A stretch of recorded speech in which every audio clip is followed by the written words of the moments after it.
Good afternoon. I'm Jody Perlmuth from the American Friends of the Hebrew University. I'd like to welcome everyone here today. We have a great group of alumni, friends, and guests. We're very fortunate to have with us Mindy Grossman, the CEO of WW, and Aryeh Bourkoff, the CEO of LionTree, and a Hebrew University alum. These two exceptional business leaders will talk about how to lead and navigate business during crisis. Their conversation will be moderated by Laurie Segall, CEO of ... Media. I'm incredibly honored to represent the prestigious Hebrew University of Jerusalem, one of the world's most distinguished academic and research institutions. The Hebrew University was founded over 100 years ago by luminaries including Albert Einstein and Sigmund Freud in order to educate Israel's best and brightest students. Hebrew University's faculty have been awarded 8 Nobel Prizes, and they continue to lead the way in innovation and research across a multitude of disciplines. Just a couple of examples: Hebrew University faculty have created the leading drugs used worldwide in the treatment of Alzheimer's and Parkinson's, as well as the technology behind driverless cars. When the pandemic hit, scientists at the university immediately pivoted to study COVID-19, working on treatments, a vaccine, and testing. And today, we will hear from our experts about how they are managing business in the face of a crisis like the current pandemic. For those who are new to the American Friends of the Hebrew University, or AFHU as we call it, it was established to connect Americans to the brilliant minds at the Hebrew University. We created the brand Nexus Israel to showcase the scientists and innovators from the university who are working at the cutting edge of science and technology to create solutions to some of the world's most pressing problems. Before I turn the program over to Laurie, I'd like to remind everyone that you can submit questions on the Q&A feature of this Zoom webinar, and we really encourage it. We'll try to get to as many as possible. Thank you, and enjoy the program.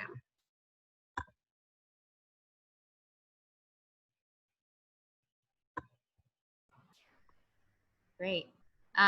Well, I'm really excited to be here with you guys. And then if we can, yeah, great. And Aryeh and Mindy, thank you guys for being here, and thanks for having me in these surreal times. To reiterate, Aryeh is an alum of Hebrew University, and Mindy, I know, is a friend of AFHU. And what an opportunity to be sitting with two across, very socially distant, two leaders who are leading at a time of crisis. And I like to joke, this is like boss level mode. And you know, you guys are not new to this. You guys have seen the world through many crises, and I wanna talk through that. And I know, as Jody mentioned, there's been a lot of innovation that's come out of Hebrew University.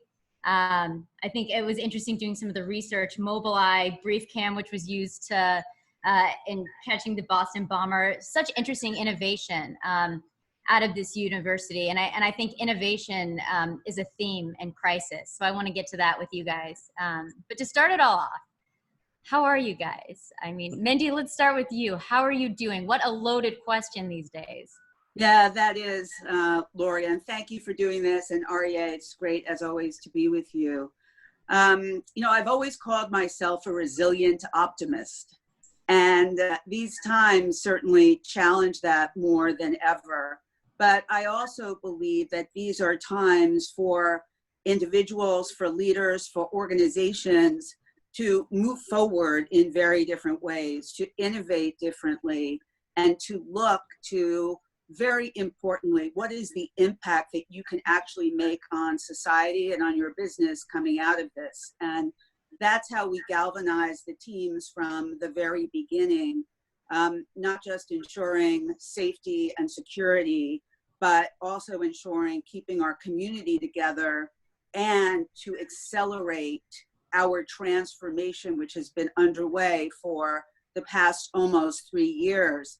And this has really enabled us to do that. And it's really been a testament to the culture, the team, the focus, and the empowerment that we're giving people during this time. And I think that's a very, very important thing.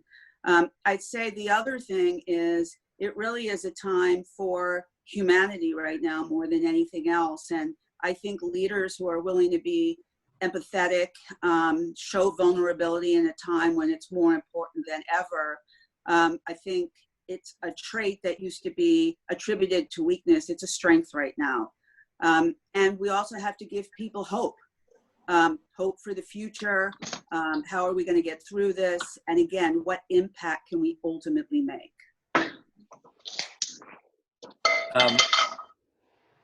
think, well, I was going to say that there's an old joke that has a friend who hasn't seen someone for a long time, and he runs into him and says, Howie, how are you? The question that you just asked, Laurie.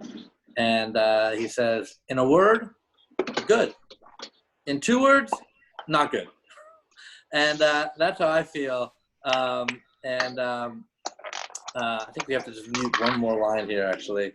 Oh no. So I think that I appreciate your asking, Laurie. I appreciate you doing this, I really, Mindy, really appreciate us doing this together. I've always relied on your friendship, both of you, and you're 2 people that have helped me get through this crisis and this period. So I think it's all about camaraderie. And piggybacking what Mindy said, I think there are companies that really are formed, really at the end of the day, for the benefit of bringing people together. And I think what are really companies? Companies are assembling people to accelerate information, to create as much impact as you can. Some of that impact can be financial impact, but it also could be impact in other ways in life. And I think that's what I've found LionTree, our company, to be doing now. I've seen WW and Mindy and a lot of other companies basically use those platforms to bring people together, to accelerate information, and at the end of the day, try to solve some problems in a very difficult time. I think when you look at this period of time, I can't imagine another time in history, certainly in my lifetime, where you've had 3 crisis moments going on at the same time. You have a health pandemic, you have an economic crisis, and you have a fight for our civil liberties, all in concert together. And so the only thing that a leader can do during those moments is try to get as much experience out of it as possible. No one can walk in with a sort of naivete of, we know how to do this. So I'm just trying to get as much experience out of this moment as possible and try to give back.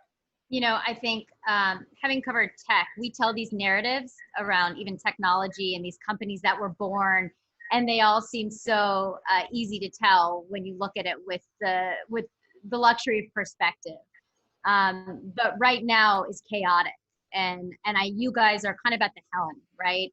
So can we go back to early March? Paint the picture, both of you separately. Mindy, you're, WW headquarters, the answers are not clear. We do not have the luxury of perspective. I don't even think right now we have the luxury of perspective. What was the most important thing you as a leader thought that you needed to communicate to your team? What was the thing that you decided to do immediately? And then Aryeh, I'll ask you a similar question.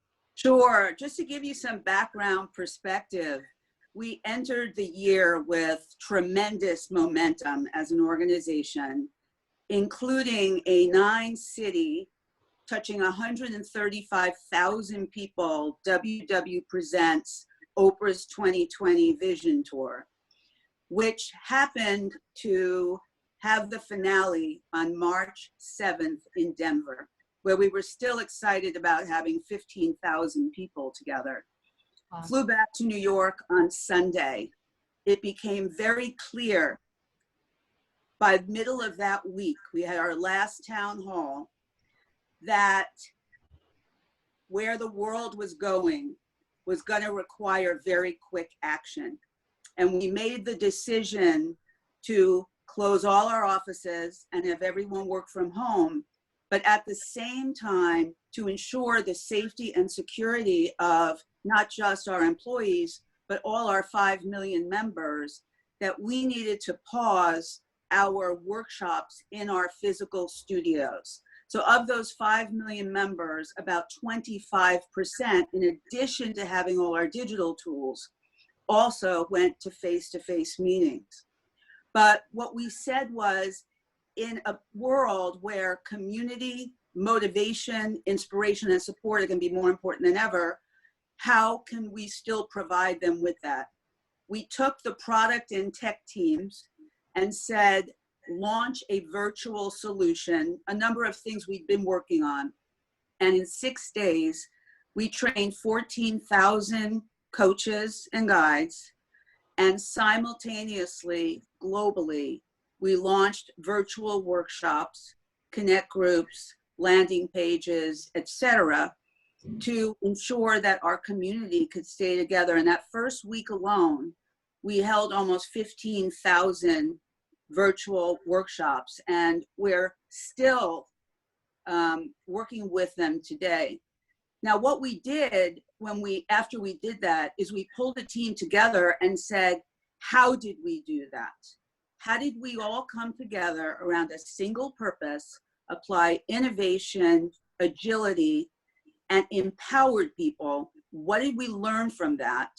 And how do we continue operating like this during this time? And again, one of the things was we had to not aim for perfection, but we had to solve the problem. And what I've seen now that we're, even beyond that, and we're actually getting ready to reopen a number of our studios, is that the way the organization is coming together, and that's why culture of an organization is so important. And you see, if you have that strong aligned culture where people are there to support, and their goal is not about them, their goal is about what they can contribute and what they can do, I think that's where you're really seeing the greatest innovation. Yeah, I mean, a complete shift in digital, right? Like when you have done, like, let's not brush over this, right? Like, I feel like, like this is a really big deal that within, within a very short amount of time, you're completely, and I want to use the word pivot from my tech background, like you're kind of pivoting the company in the midst of a pandemic. Like, I think that does not come without difficulties. That does not come without making very quick decisions. I can only imagine that was difficult in some cases. And what was so important, as I mentioned, we've been on this journey for the last number of years. And if we had not made the aggressive investments in technology and product and team and brand and culture, and also of our entire being of certainly not giving up our leadership in healthy weight loss globally and built on community. But if we had not built the complete wellness ecosystem that we now have, everything we were able to do, we would not have been able to. So, how we reorganized, what we did, is really a testament to those changes over the past number of years. I would say the one other thing that has really been amazing is coming off of that tour. We said, what are we now going to do for people? And we spent a lot of time with Oprah, and that entire team pivoted. And in just a couple of weeks, we launched a global virtual tour. Every Saturday, actually the finale is this Saturday, for an hour and a half. Oprah leads you through of different topics of how you can help yourself during this time, and how you can rethink prioritization, how you can live a better life coming out of this. And we also made the decision that this wasn't about us. This was about what people needed now. So we made it free for everyone globally. And we've had millions of people have this experience. And it goes back to both what Aryeh and I were saying at the very beginning. Now is the time to really determine the impact that you can have.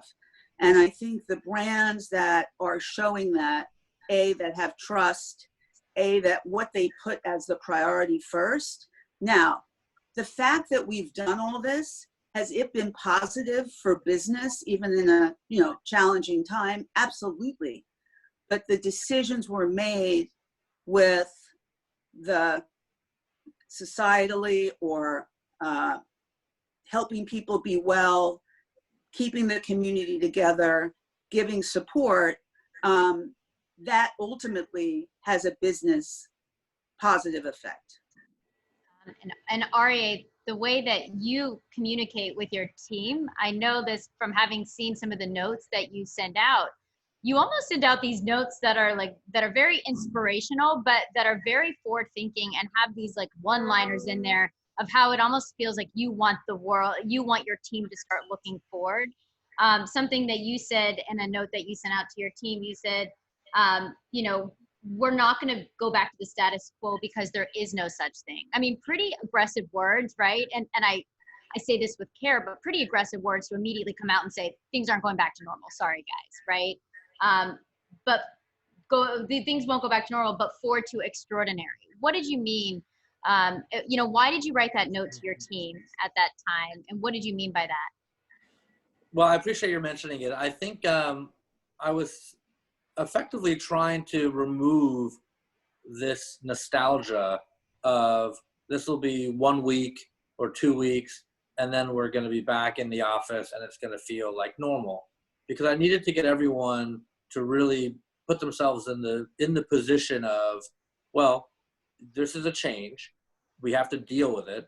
And what may happen after this period may not look like it was in some form of comfort, but that's okay, because you can create a new system or new framework that will provide a way of moving into the future.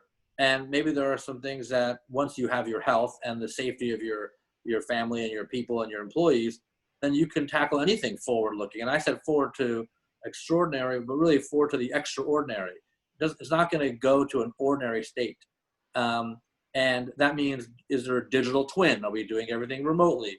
That's also probably a bit of an extreme simplification, but it doesn't mean that we can't be more aware of our space, the sacred nature of the people and the activities that we engage in, and try to look at this moment when we're going to be sitting here in isolation for an extended period of time, and use that opportunity not just to long for what we had, but to kind of refashion or frame what you want out of this life and out of this business and out of this company.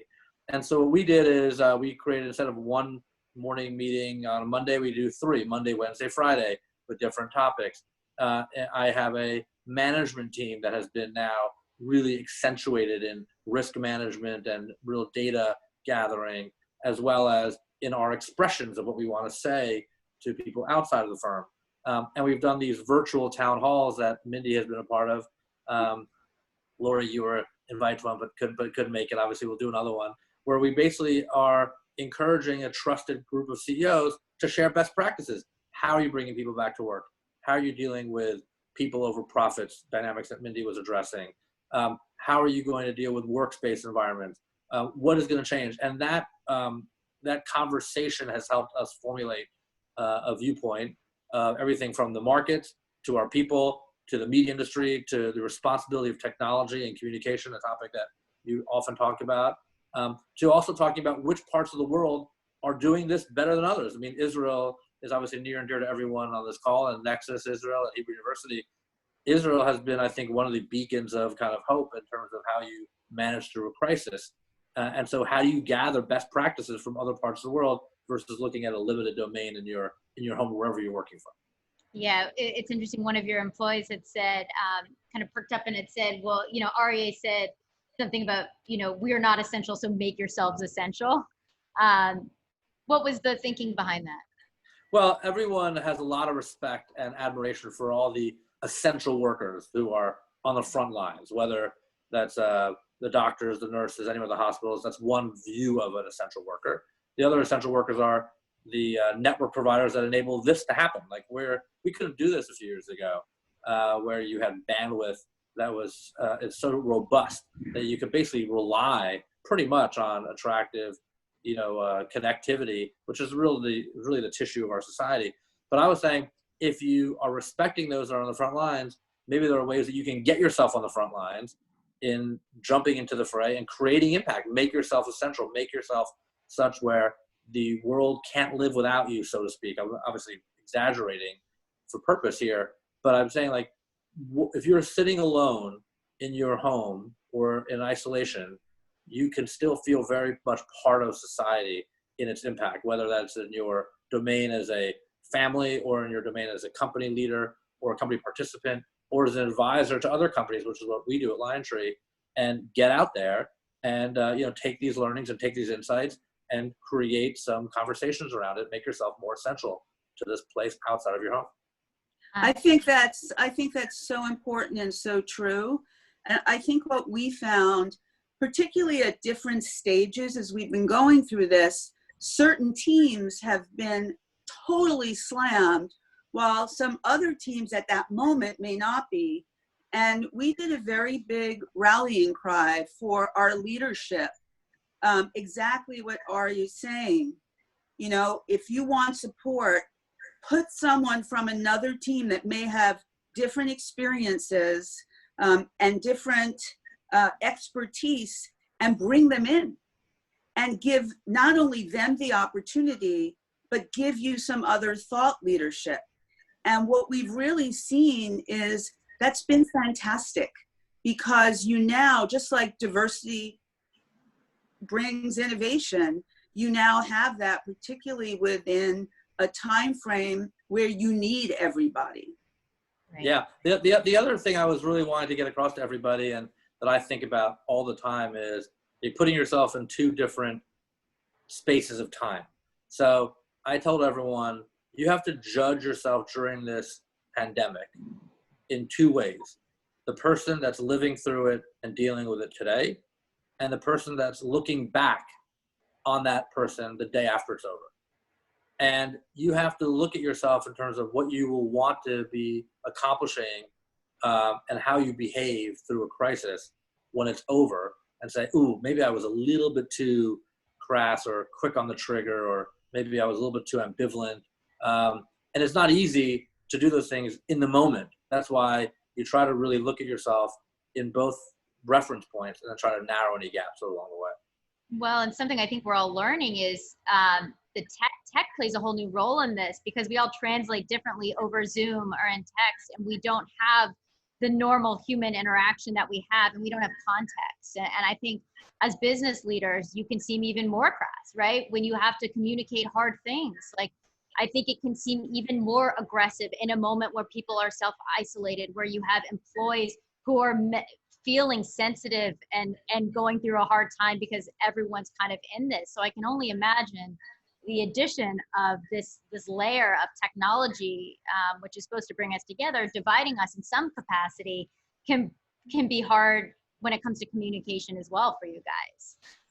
Look, it's all hard, but I think communication right now is, as much as I'm a CEO, I'm the chief communication officer, crisis officer, all of those things. But we have accelerated our communication significantly since this happened, and whether that's global town halls, we just had another one this week. We started an Inspire series where we tell people to take a break.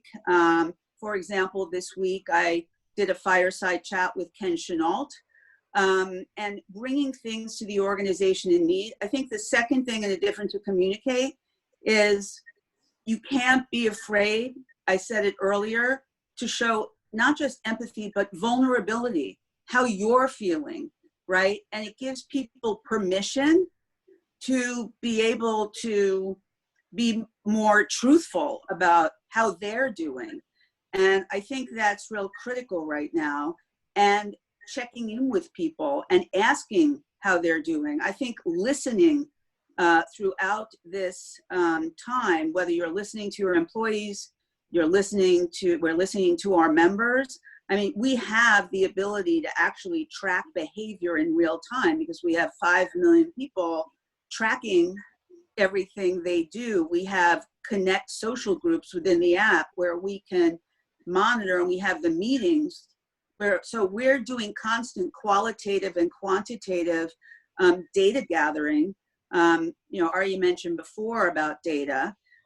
So we can make decisions in real time, whether that's decisions about our marketing, whether it's decisions around our member communications, whether it's decisions around how our employees feeling. As of right now, the earliest we've said that our offices will open is September 7th. And the last time we polled them, we said, what are your thoughts? And everyone said, look, we miss our fellow teammates and we miss the camaraderie, but we're not ready. Okay. And so I think all of that is just so important right now. I want to get to this idea of innovation coming out of crisis.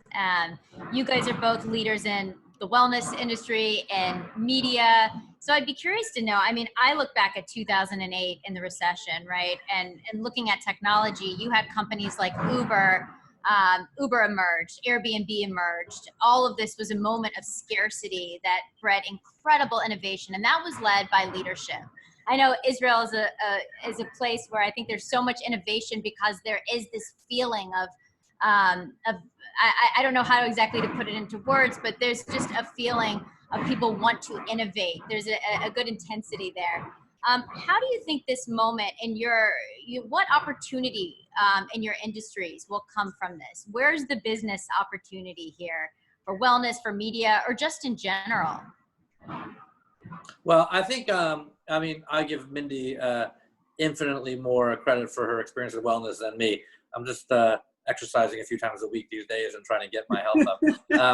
But from a media and communications and kind of consumer perspective, clearly there's a acceleration of digital in every industry.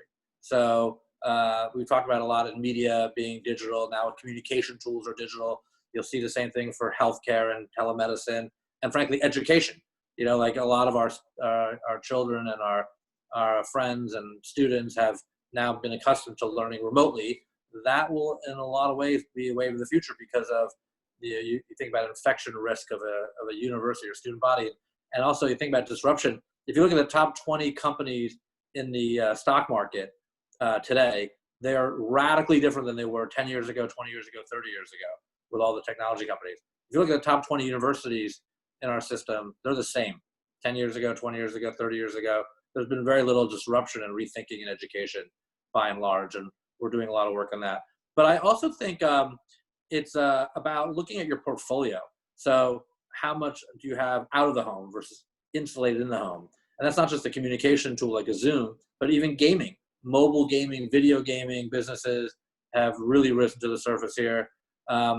But by and large, unless you had an existing issue in your business that had to be addressed and that maybe this pandemic accelerated the need to address, I think everyone will go back by and large to every activity they did before at some different scale or some different pace.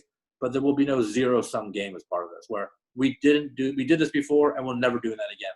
I don't subscribe to that. I think life is in the gray area and there'll be different gradations of how many people go to movie theaters versus before, or a casino, or a cruise line, or fly, but everyone will do similar things that they did before, and they'll just be a little bit more cautious and careful about different environments, and there'll be more tool sets around measuring biometrics and things like that, like you do on airplanes, in office space. But I think people will go back to the activities by and large. Yeah. On the wellness side, I think there's going to be a massive sea change, and wellness is really going to go from being a luxury to a necessity. And what we say is it should be a human right. If you look at both COVID and what's happening right now socially, it has really shone a light on disparity of health in different communities. It's shown a light on obesity, the #1 factor in COVID deaths. And it's not just about someone, losing weight. We have to change the whole way we operate as a society around health and wellness. I'm on the CEO advisory board for the American Heart Association, and we just had a meeting last week with all these CEOs. And I think together, business, I think, needs to play a bigger role with their employees. Wellness programs, they're not a perk. It has to be deeply embedded, into the organization, not just your employees who you serve, and communities. And that's going to be more important now than ever. And, if you're going to attract talent, if you're going to want to be a brand that people want to engage and trust, that's going to become very important. It's been interesting to see. I think that the Pinterest CEO launched an app that kind of tracks how we feel. The idea of how we feel is now in the zeitgeist aggressively because of this pandemic. So it's interesting to see Silicon Valley play with this. It's interesting to see media companies. It's interesting to see, this idea of, you guys were already doing this. It's now gone virtual, to see how this kind of becomes integrated into our future. So it's been interesting because just in the past months, we launched sleep tracking. We launched hydration. We integrated video fitness. We already had audio fitness. And what we're seeing is the level of engagement, particularly anything we do around stress, because as a factor of overall health, mental health, now and coming out of this, it's going to be very important for us to really have a perspective on how we're going to help people. Yeah. I think it's important that as leaders, it's our responsibility to create healthy environments, safe environments, secure environments. But that being said, I don't think of anything that's more fleeting than your health. I mean, it's the most important thing in life. If you didn't have your health, God forbid, then nothing else matters. But when you do have your health, you start thinking about that everything else matters. Because when you start, right now we're all in the period together. But if I told you, instead of opening in September, Mindy, everyone else I know is opened in July and August, and you guys are late. I'm not saying that's the case, by the way. Or I'm saying everyone else is starting to work from the office today, and there's this dynamic of the life getting back to a rhythm. I think it creates this feeling of, let's go out there and protest. Let's go out there and get back to travel. And as soon as there's openings, like in New York this week, you're seeing people jump into the fray. They want to get into the parks. They want to get on the planes again. They want to get into a vacation somewhere else, change of scenery. So I think it's really important to know what we have to bring forward in a real structural way to sustain these dynamics versus certain things that we are going to leave behind in the toolbox of a crisis. And it's not going to be part of our normal life. That's there for leadership, toolbox, take it out when there's another crisis to deal with it, because it will be another one. But other times we have to sort of bring forward some of the things that we've learned into a more of a systemic and systematic environment. Pulling this back, what do you think this virus has taught us about leadership? And I'll take it a step further, a lack of leadership. Who wants to take that one first? Well, I mean, I think I'll start. I think that, like, big picture, first of all, the U.S. is a unique country when it comes to where to find leadership, meaning it can come from many different places, a number of different places. In other countries, during a crisis, there's one voice, and the voice is the head of the country, and everyone has to comply. Even public company CEOs in other regions of Latin America or Asia or Europe, you don't hear an outsized voice from them during a time of crisis. Everyone follows the leader. The U.S. is different, thankfully, because you could get leadership at the state level, at the city level, at public company CEO levels, or private-public partnerships. I've found here that people come together in the U.S. to either fill gaps that are lacking in leadership. Let's say maybe you're referring to the administration in the White House or other places. But if you don't get leadership you're looking for from the head of state, then you need to find it in other places. And that's where a lot of public company CEOs, I think, like Mindy, have stepped up and said, well, we have a job to do here. Or even the CEO of Brooks Brothers saying, we're going to make masks for people, and when they have their own financial issues to deal with.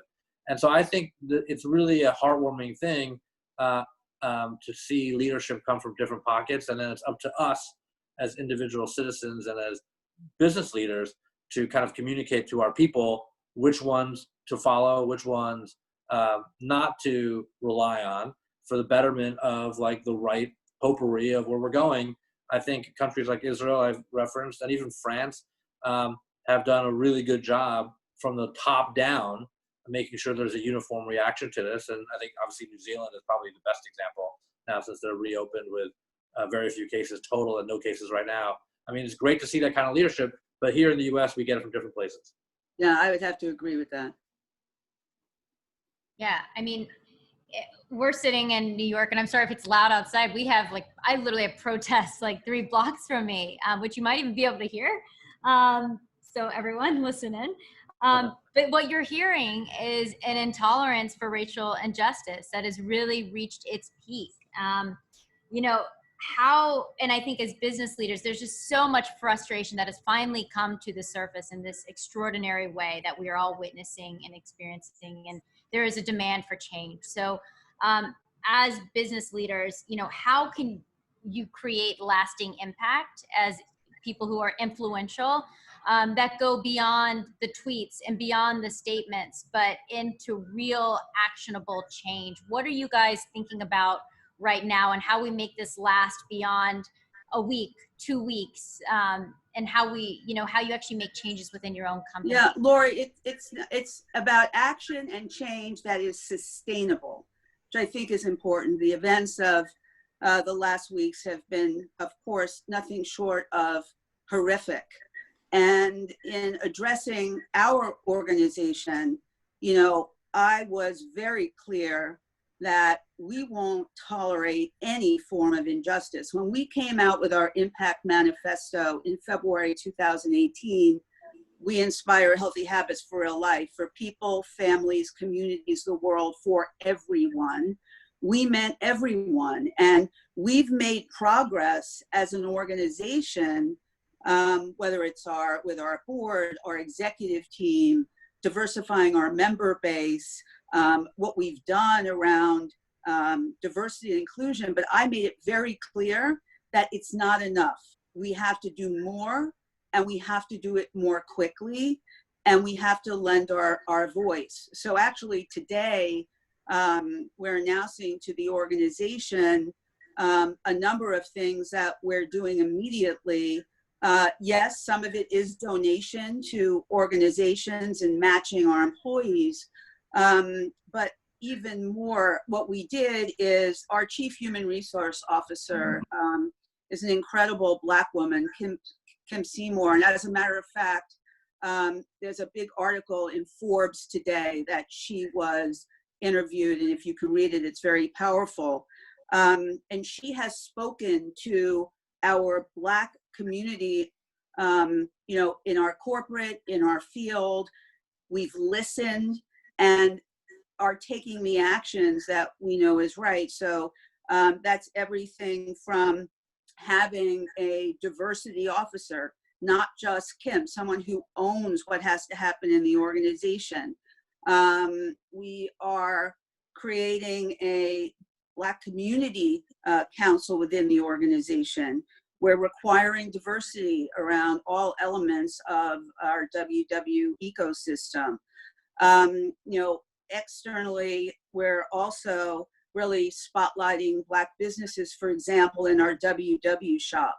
Those are just a few examples, but my entire executive team, myself, have really pledged that we are going to be a voice of change. And what we can do can actually be an example for others and what they can do.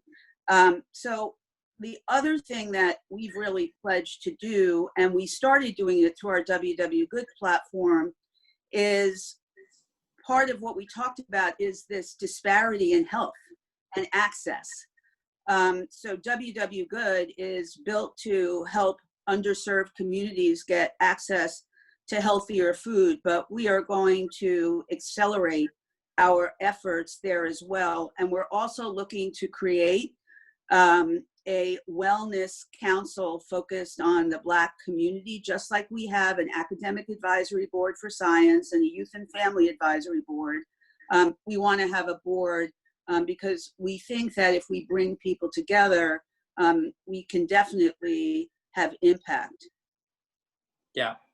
I think those are all great initiatives. I mean, the first thing that happens is you have to just check yourself, right, to make sure that there are no biases in one's own thinking or the company or the employees, and make sure that like there's always a fix that's needed somewhere. Obviously, racism is just pure stupidity at the end of the day, and has no place in a just society or any society. But at the same time, I'm sure, Laura, you see this when you look outside your window.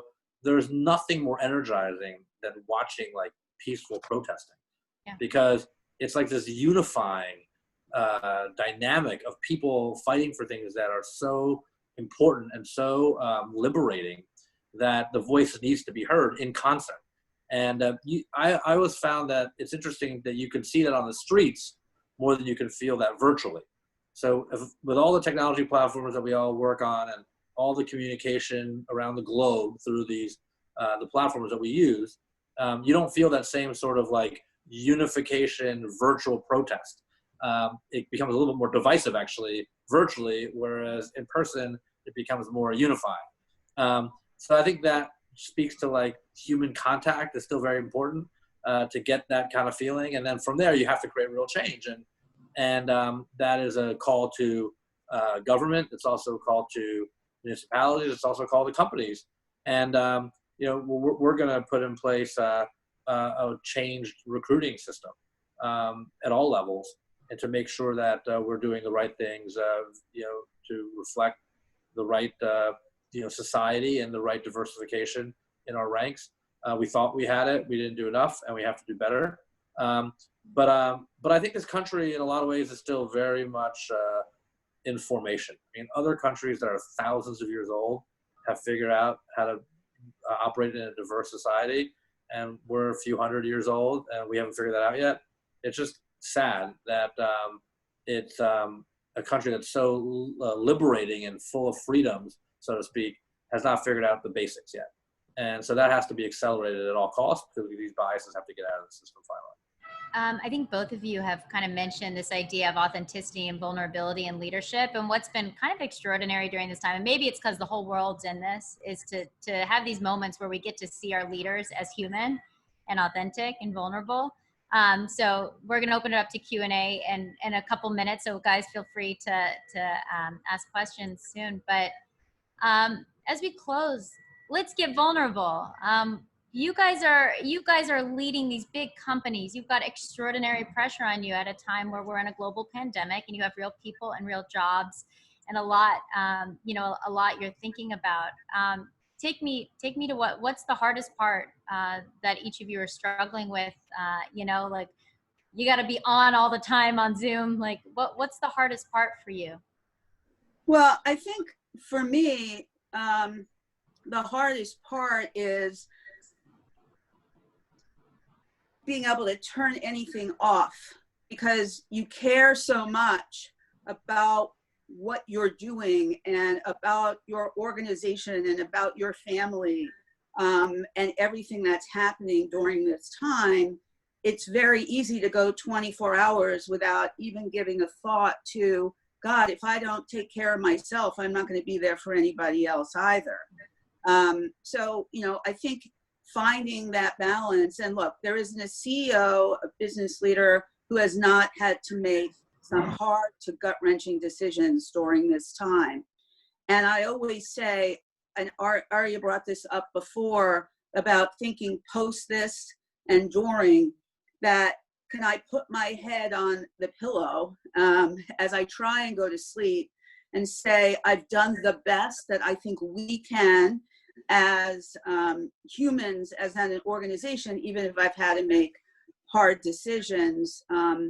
But I think I'm working to try and get better, to understand that I also have to let myself manage through. Yeah. Yeah.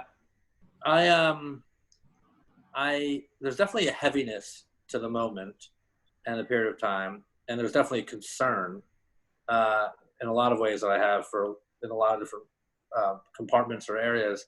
But I have to say, I say this, I'm loath to even admit it, but I've felt zero stress during this period. I've felt concerned. I haven't been afraid.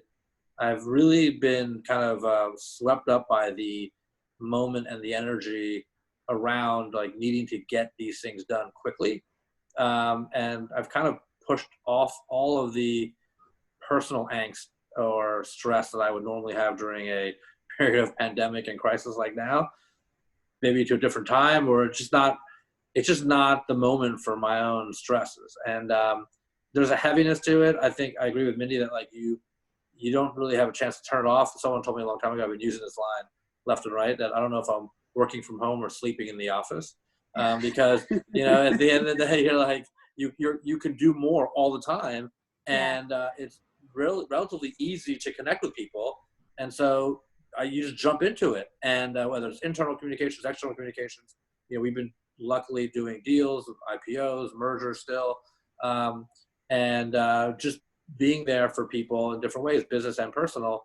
So I've actually found that to be energizing, and I welcome the responsibility. And I just hope when we move forward into not status quo, but like the rhythm of life again, that some of these lessons are brought forward and it's not forgotten, because that would be a real waste and disservice of a crisis if we didn't actually make some changes. Yeah, I think that's a great way to open it up to questions. I keep thinking that too, like, will we remember this feeling that all of us feel? You know, we have one question that I think would be great for both of you guys. What's your guidance to leaders on communicating with employees and customers during the crisis?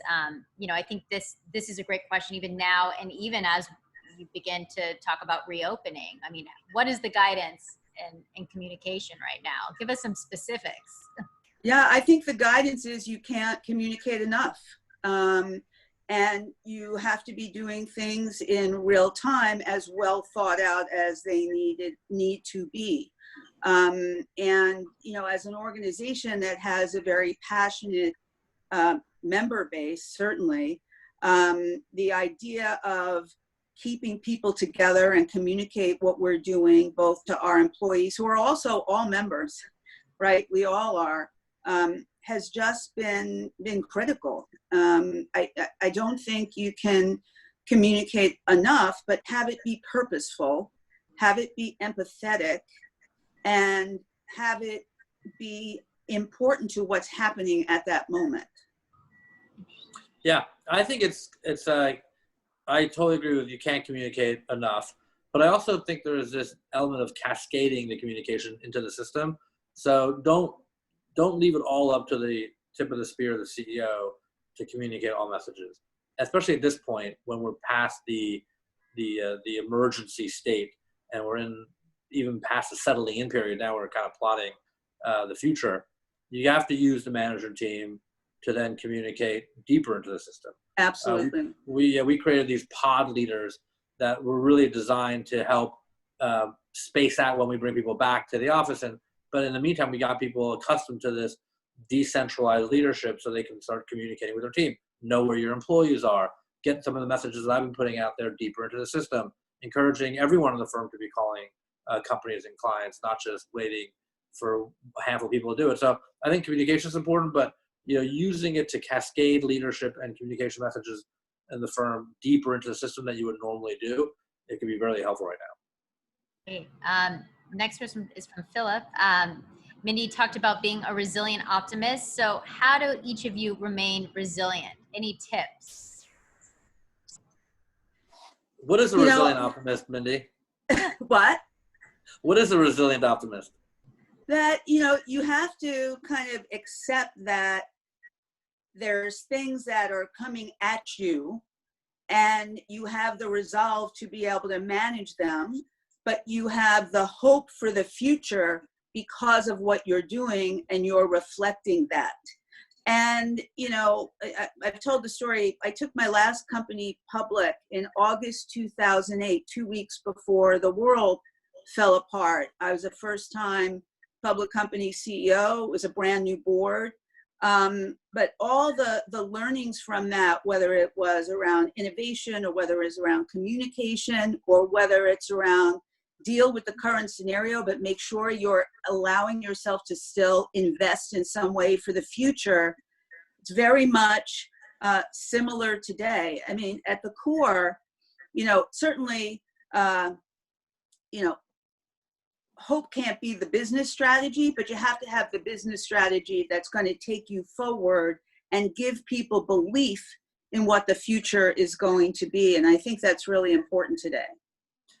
There's I love that, and I try to balance realism and optimism all the time, and it doesn't always gel, but there's a good healthy tension between those two concepts. And everyone has been dealing with this crisis differently. It's not one size fits all. I've really mentioned before, and I benefited from having a network at this point in my life, my career, where you have CEOs like Mindy and Laurie and others that just reach out to you once in a while and say, "Hey, how are you doing? Anything you need?" And it's such a heartwarming thing. But I'm also very cognizant of the fact that if you haven't been at a point in your career where you have that network yet, it can be more difficult. But then Steve Jobs has this great quote in one of his commencement speeches saying, "You can only connect the dots in life going backwards, not forward." And so you don't know yet what this moment, as heavy as it feels, will yield in a positive, optimistic sense. And there's another meme that's been going around that from Back to the Future, the movie that I don't think most people have seen, that the professor says to Marty when they're in the DeLorean, they're punching in a year. He goes, "Whatever you do, don't punch in the year 2020. You don't want to go there, Right. But then you think, well, just as that's happening, and you like, I totally understand that. You say, well, what if the result of this 2020 is we know how to deal with our health and when we're prepared for that? What if we know how to finally get equality into our system in the U.S.? What if we have a much better global system of taking best practices from different countries into other ones? What if we know how to lead our companies better? What if we know how to innovate better? What if technology companies become human, to your mantra, Laurie, like in different ways that we never thought before? Like, what if you connect the dots going forward? That's the optimism. And I totally subscribe to that. So where you're predicting and projecting outcomes in isolation during a period of fear, when the world looks like it's falling apart, is definitely not truth. That is definitely a bias. And so you have to just put yourself in a different state to know that there's some balance there, and it's not all negative. But sometimes when things look euphoric, like maybe it did last year, and everything was great, bull markets, also there are some things that could change.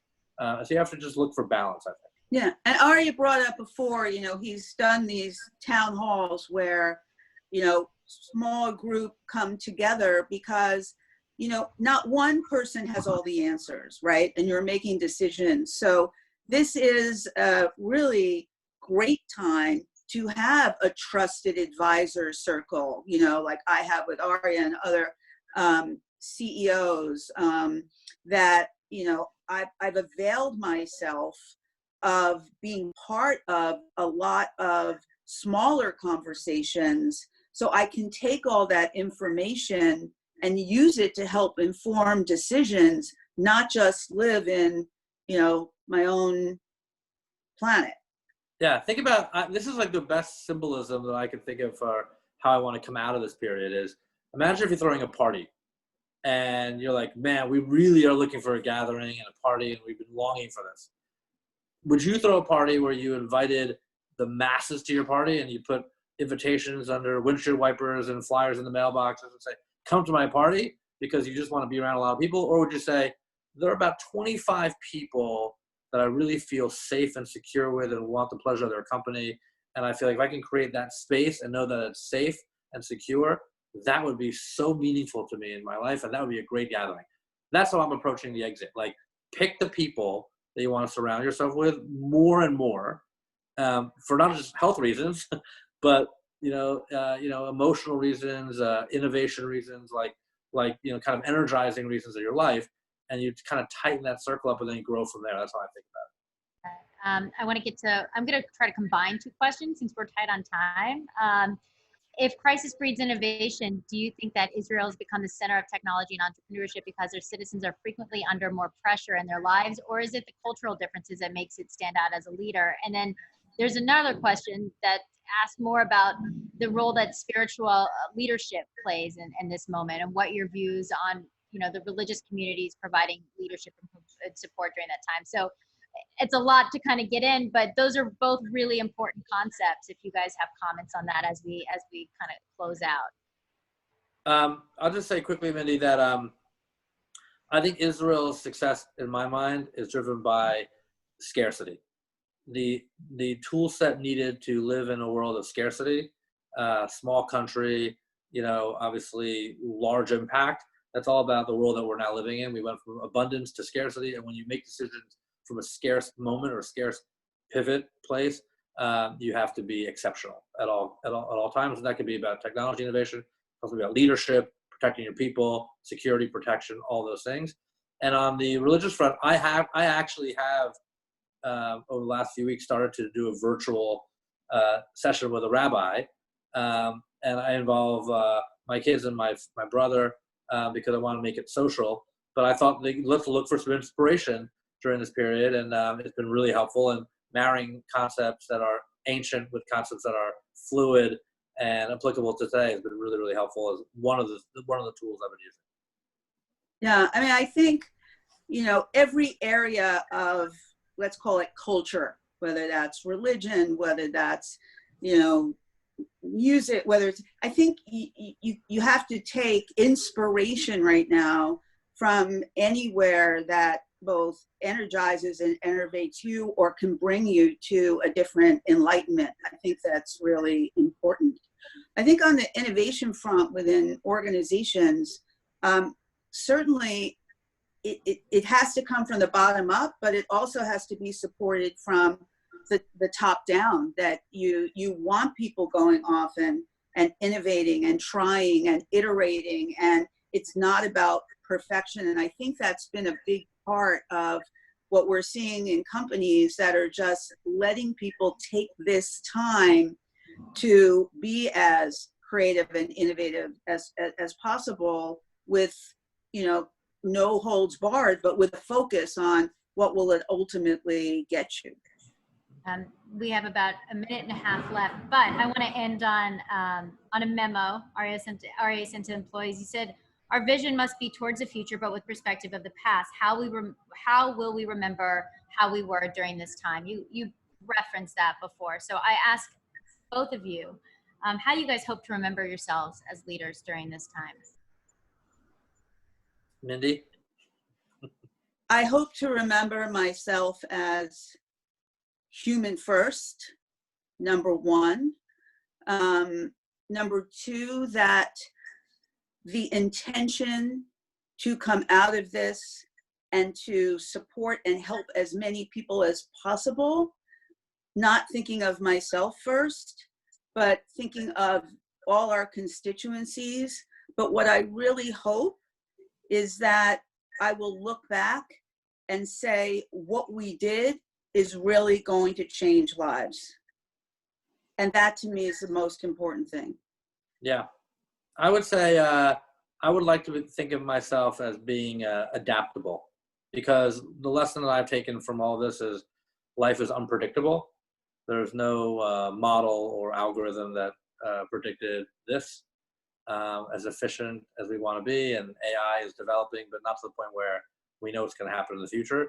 So the unknown out there should be embraced, and all you have is how you can deal with these dynamics. And so the more practiced that I could be at dealing with the unpredictable, and that I can have our organization be, and I really commend everyone at LionTree who stepped up, everyone by and large during this period to do the same things as an institution. It's very heartwarming.